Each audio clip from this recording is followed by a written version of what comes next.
Dear students, welcome to the classes of Ray Academy. Today we are studying the chapter on depreciation. Following balances exist in the books of Ashutosh Ashutosh के book में ये सारे balances था।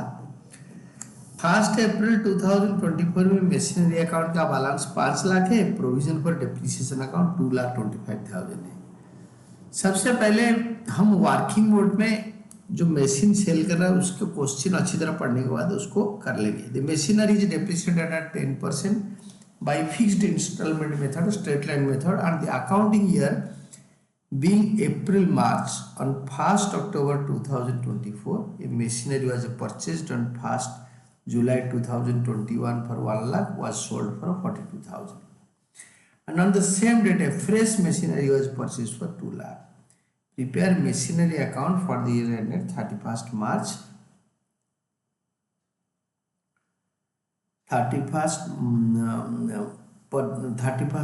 2025 का बनाओ closing date के लिए। तो prepare machinery account and provision पर मशीनरी अकाउंट, हमने मशीनरी अकाउंट बना दिया और प्रोविजन पर machinery account and working load. जो मशीन बेचा, कैलकुलेशन ऑफ प्रॉफिट और loss in sale of machine, वो मशीन पे सेल परचेज में प्रॉफिट या लॉस है बताओ, कैलकुलेट करो। तो cost of machine sold 1 lakh, 1 lakh का मशीन बेचना है, लेस डेप्रिसिएशन। डेप्रिसिएशन ये देखो, आपके जो मशीन बेचा है उसको खरीदा था ऑन 1 जुलाई फॉर 1 लाख 2021, तो 2021-22 का 9 महीने का डेप्रिसिएशन, 22-23 का पूरे साल का 1 लाख का 10% 10,000, 23-24 का पूरे साल का 1 अप्रैल से 31 मार्च 10% ऑफ 1 लाख 10,000, और लास्ट मंथ मतलब 31 मार्च जो आपके जो डेट ऑफ सेल है, they are selling it on October 1, तो 6 महीने का, साल का अगर 10,000 तो 6 महीने का 5,000, ये टोटल डेप्रिसिएशन हो रहा है 32,500। तो मशीन का रिटन डाउन वैल्यू क्या होगा date of sale? Written down value of the machine on the date of sale is 1 October 2024 को 67,500, और क्वेश्चन में दे रखा है 42,000 में बिक गया, थर्ड लास्ट लाइन, तो 42,000 लेस कर दो, less sold at, less machinery sold for 42,000, तो आपके लॉस हो जाएगा, क्योंकि 67,500 को मशीन को 42 में बेच रहा हो, तो loss and sale will be this much 25,500। तो इसको अभी हम यहाँ पे क्वेश्चन स्टार्ट करेंगे। मशीन अकाउंट का ओपनिंग बैलेंस है, आपके ओपनिंग बैलेंस दे रखा है 5 लाख, क्लोजिंग बैलेंस दे रखा है 2,25,000, to balance brought down, opening balance 5 lakh, और यहाँ पे 1 अप्रैल 2024 में by balance BD that is 2,25,000। Then इसी दिन इन्होंने मशीन बेचा 42,000 में, by bank account machine sold, you can say by cash account machine sold 42,000। Question में दे रखा है भाई 42,000 में बेच डाला, हमने वर्किंग बढ़िया पढ़ के कर लिया, बट इसी दिन मतलब इसी साल तो 6 महीने ना, इस डेट से इस डेट तक डेप्रिसिएशन चार्ज करके बेचेगा, तो यहाँ पे 6 महीने का डेप्रिसिएशन चार्ज कर दो, ये वाला करंट ईयर का 5,000, 10,000 का आधा, क्योंकि 1 लाख वाला मशीन बिक रहा है। तो 1/10/2024 1 अक्टूबर 2024 को बाई डेप्रिसिएशन अकाउंट 1 लाख का 10%, 6 महीने का 5,000, और ये जो डेप्रिसिएशन हो गया ना टोटल 32,500, इसमें ये 5,000 भी इंक्लूडेड है, देख लो ये वाला 5,000 इंक्लूडेड है।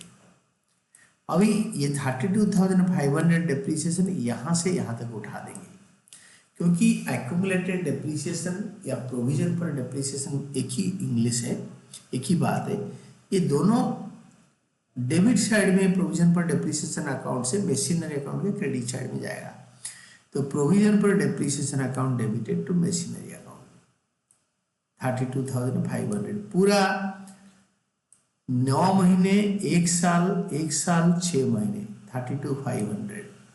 This is provision for depreciation to machinery, same date में by provision for depreciation account 32,500. You that see this is same.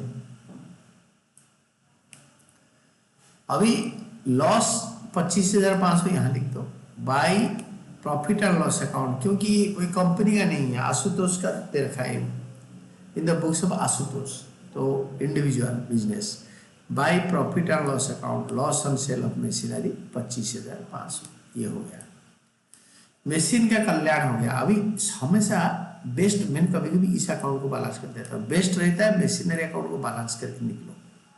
तो 5 लाख आप डेबिट साइड में लिखो, और एक मशीन रह गया था, मैंने पढ़ना भूल गया था, ये देखो टू बैंक अकाउंट, मैं पढ़ के बता देता हूँ आपको. दिस इज 110 2024 को 1 अक्टूबर 2024 को एक मशीन बेच दी और दूसरा खरीद लिया 2 लाख में. On the same date, first passage का second last line, on the same date a fresh machine was purchased for 2 lakh. तो टू बैंक अकाउंट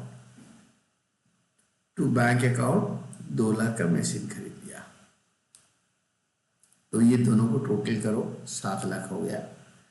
7 लाख को क्रेडिट साइड में लिखो, फिर इससे ये तीनों को माइनस करो, ऐड करके इससे माइनस कर दो. That is by balance carried down 31 March 2025, by balance carried down 31 March 2025, by balance carried down 6 lakh. और to balance brought down 1 April 2025, to balance brought down 6 lakh. अभी ये जो बैलेंस ब्रॉट डाउन में 6 लाख है, इसके ऊपर डेप्रिसिएशन चार्ज करना है. बट 2 लाख के ऊपर 6 महीने का अक्टूबर टू मार्च, और बाकी 4 लाख के ऊपर अप्रैल टू मार्च पूरे साल का. ये अप्रैल टू मार्च, ये वाला अप्रैल टू मार्च पूरे साल का 4 लाख के ऊपर पुराना मशीन, क्योंकि ये 5 लाख से 1 लाख बिक गया, रह गया 4 लाख पूरा साल का. और इस 2 लाख अक्टूबर 1 को खरीदा, तो 2 लाख के ऊपर 10% 6 महीने का, दैट इज 10,000. तो टोटल आएगा मतलब 40,000. डेप्रिसिएशन इसका और इसका मिला के, that is this plus this is equal to 40,000. ये जो 40, इस करेंट ईयर का डेप्रिसिएशन 50,000 होगा. ये देखो, इसका 40,000 और इसका 10,000, तो इसको मिला के 50,000, मेरा ये 40,000 रह गया है.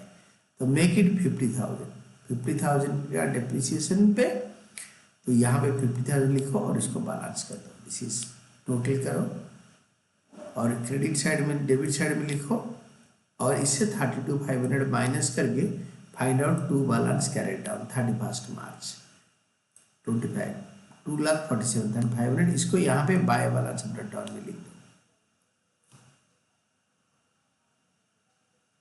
बेसिकली ये जो आपको बता रहा था ना, इसका ये हो गया 40,000, ये 6 महीने के लिए 10,000, जो 40 10 50,000. ये एक मिस्टेक रह गया था, इसको मैंने रेक्टिफाई कर दिया. Now you can see this and this is all about your answer. तो ये 50,000 डेप्रिसिएशन यहीं पे आएगा. डेप्रिसिएशन इधर ठीक लिखा था, यहाँ पे कैलकुलेशन टाइपिंग मिस्टेक था. That is all about this. और मैंने कीप ऑन स्टडिंग, इसको अच्छी तरह पढ़ते रहो, एंड दैट इज ऑल.